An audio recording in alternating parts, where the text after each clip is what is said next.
Start drilling na tayo mga kajimban. Estimate nasa 120 metric tons lahat yan mga kajimban. Estimate pa lang yan. Ayan mga kajimban, mag-uumpisa na magsalok.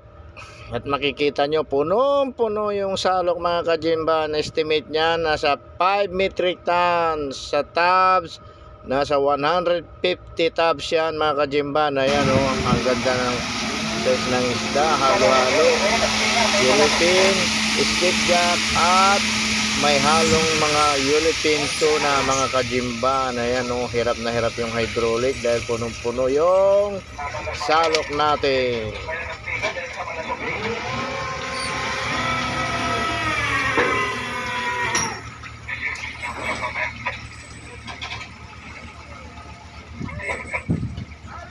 Dami niya no mga kajimban no. Yan, kita nyo naman mga kajimban, gabi na naman. Mahirap talaga yung trabaho namin dito. Walang oras ang trabaho. Pero kapag ganyan nakikita mo naman yung pinaghirapan mo, wala kang pagod na mararamdaman dahil alam mo naman na may kapalit lahat ng pinagpaguran. Yan mga kajimban. Masaya kaya kapag nakikita mo yung huli mo at habang nagsasalok talagang punong-puno yung salok mga kajimban. Alam mo na kung ano ang may kahulugan niyan. Siyempre may dagdag kita kapag ganyan malaki ang huli mga kajimban.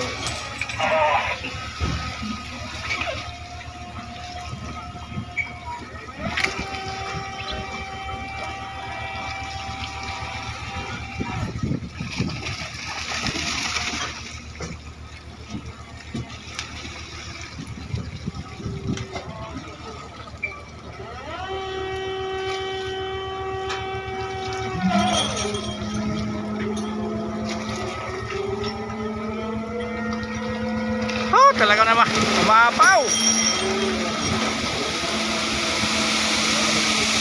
Umaapaw talaga ang biyaya mga kajimban.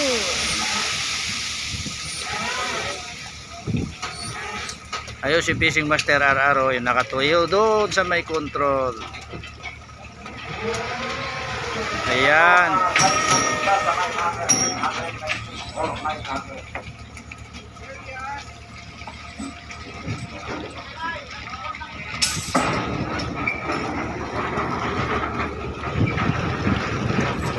Ayan, kitang-kita yung mga yellowfin mga kajimban no? Yellowfin, skipjack, halo-halo yan. Saka national anthem, tulingan.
Ika, ay Mindoro, Mindoro.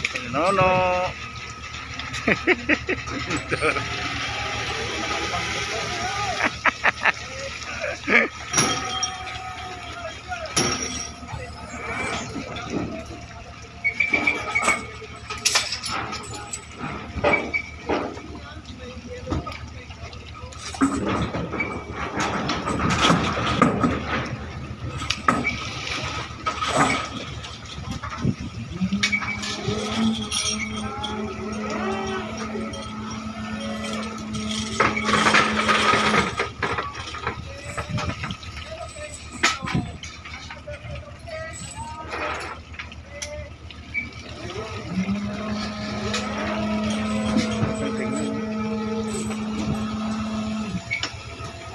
Ayan mga kabijimban, tuloy-tuloy lang ang pagsasalok ng biyaya.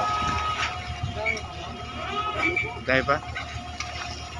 Hindi ko pa ginagalaw eh, matigas eh. Para hindi mabulok yung isda.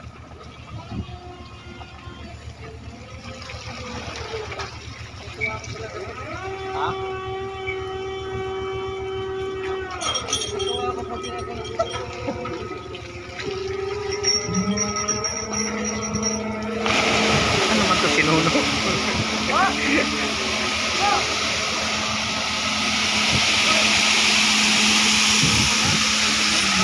No.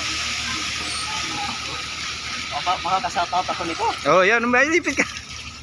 Makakapasataw ako nito sa tasko. Oo eh. Thank you for watching.